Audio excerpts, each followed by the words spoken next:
first off say that this is really weird for me to record myself and see myself giving my presentation.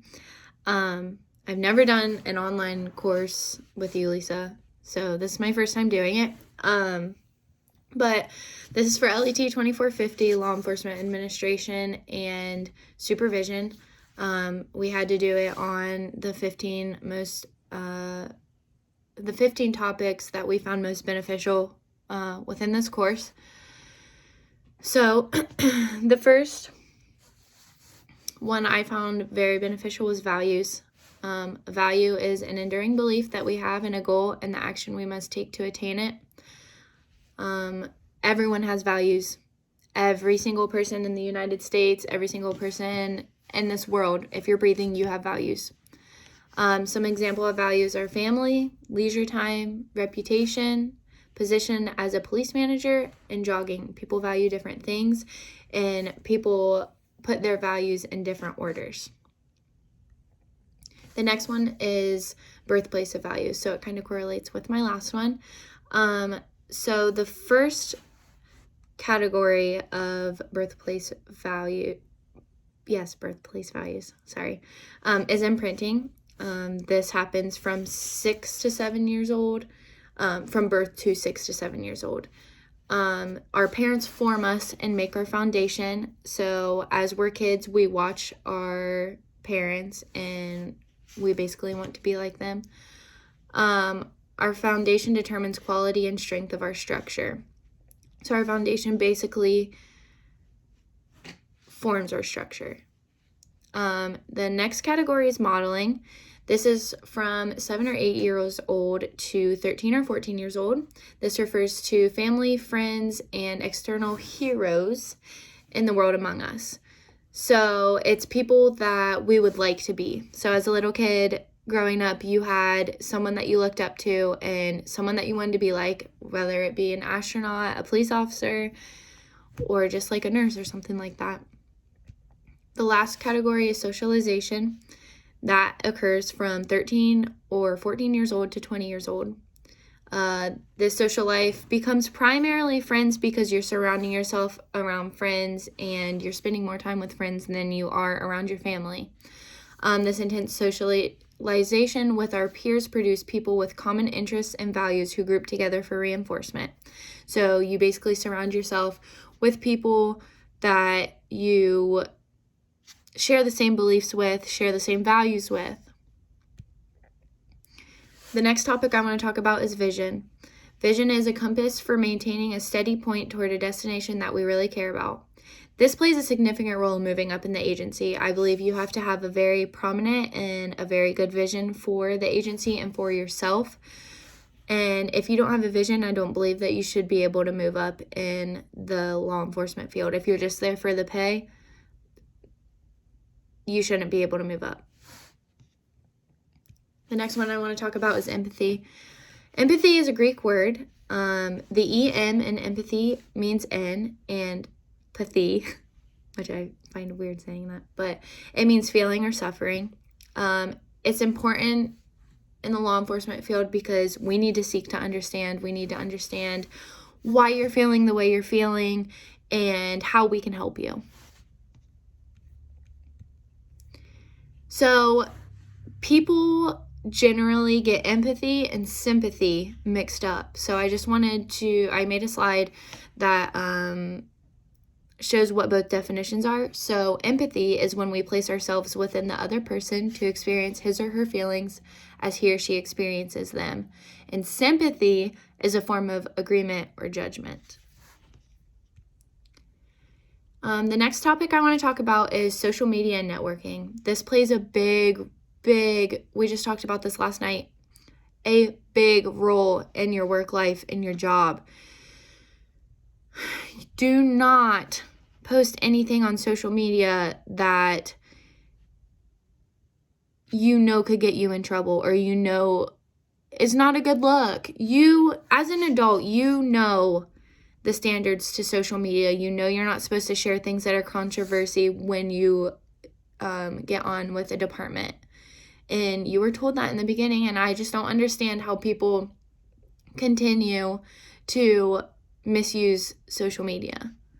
So social media can also help law enforcement tremendously when people are basically trying to get together to do a protest or something in that sort.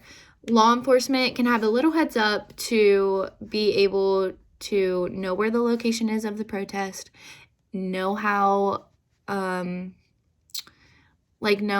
crazy it's going to be, what they need to bring, like what they need to come prepared with.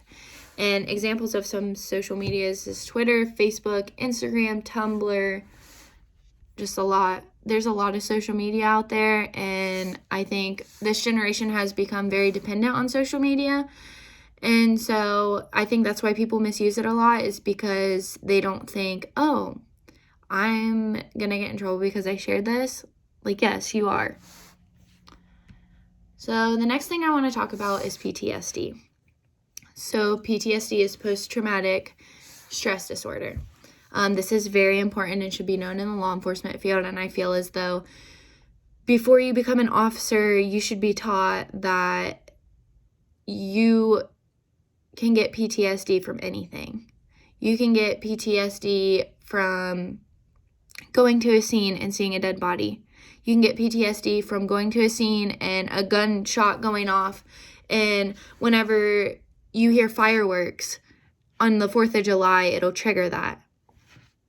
So I want to read the definition for you guys. PTSD is when a police employee experiences an event so shocking that he or she is traumatized, like I just gave in the examples before that.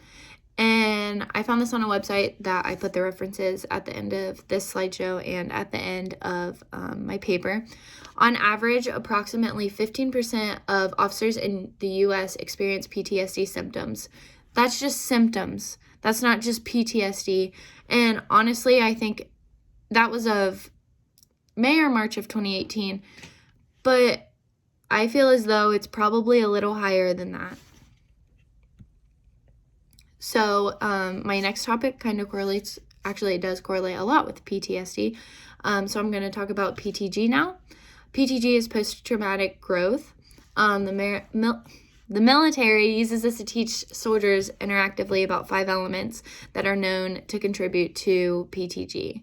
So these elements are understanding the response to trauma itself, anxiety reduction, constructive self-disclosure, and developing overarching life principle stances that are more robust to challenge. So this is trying to help them with the PTSD. So the next topic I want to talk about is trust. Trust is such a big thing in law enforcement. You have to be able to trust yourself with your weapon, trust yourself with your decisions, and trust yourself within your agency. And you also need to trust within your agency.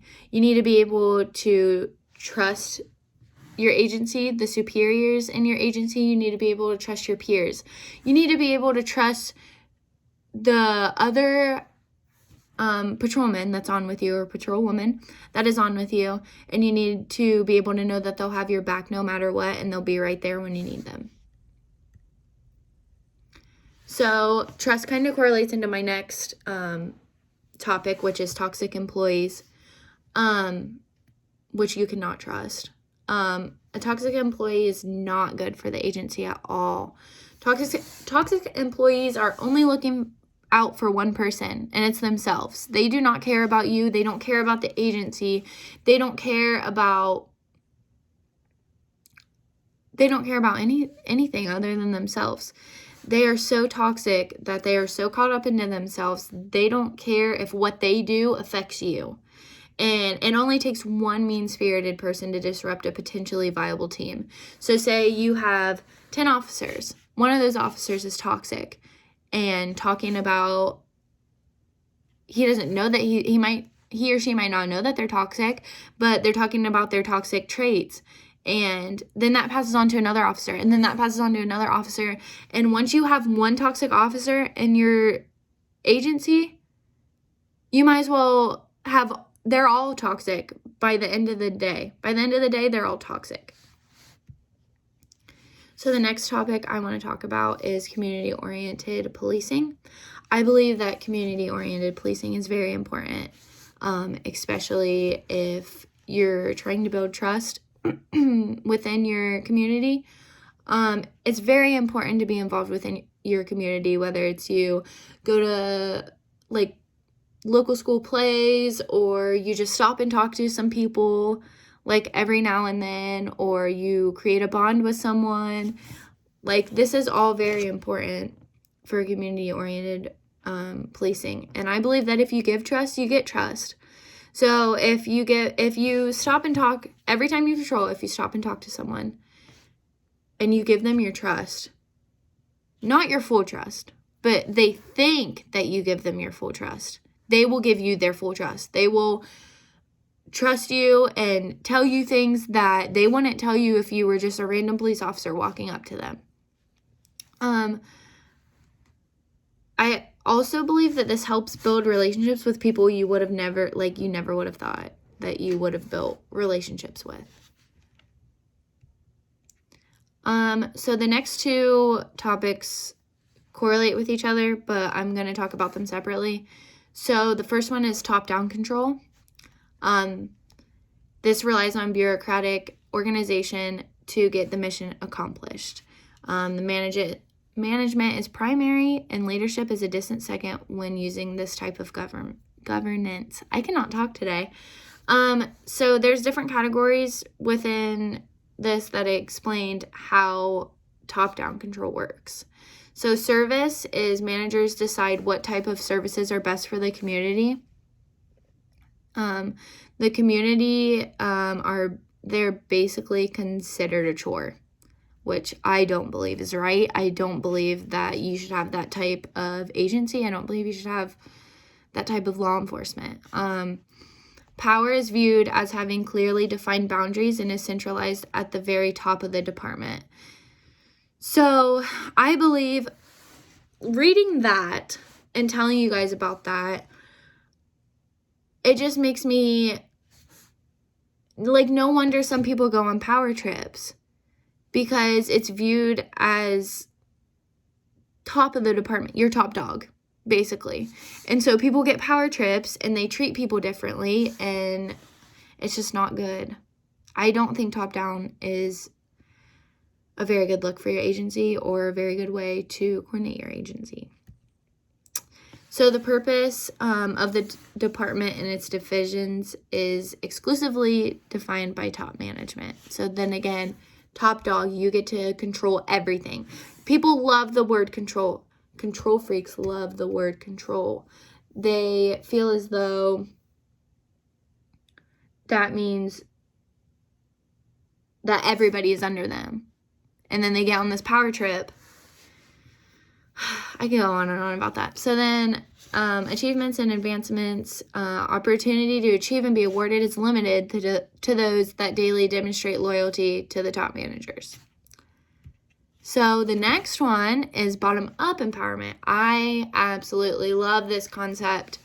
I love that it's called empowerment. Like, you are empowering your employees, your peers. Everyone's empowering everyone to become better and to not only focus on yourselves like top down, but to focus on the community. So bottom up depends on an agile organization for mission fulfillment. Leadership is primary and management comes second. Service is the leader and his or her team relies on the community to determine services that are required. For the community, the people are viewed as basically partners, treated as family, basically. Power is infinite, dispersed throughout the agency. Every employee is empowered, which I believe you shouldn't empower your employees too much, but you shouldn't not empower your employees at all. So the next is commitment, similar to power, equal commitment by the department and the well-being of all employees. So the purpose is determined by employees and represents all levels and job assignments within the agency. Achievements and advancements, chances of career growth and job accomplishment. I I cannot talk. Accomplishments are not tied to a particular manager or preferred supervisory style, which I believe there should be management, and I believe that there should be supervision. I just don't believe that it should be so given such a name as like being able to control people, which you are as a manager. You are controlling people. You're telling them what to do and stuff, but that's telling someone what to do is so different than like telling someone what to do is completely opposite of like, I don't know how to explain it. So telling someone what to do and being like, I have control of you and you need to do this because I have control of you is completely different. They are completely different. And I think that's why I don't like top-down, because that's how it seems it is. So the last two topics also correlate with each other. So the first one's principled values.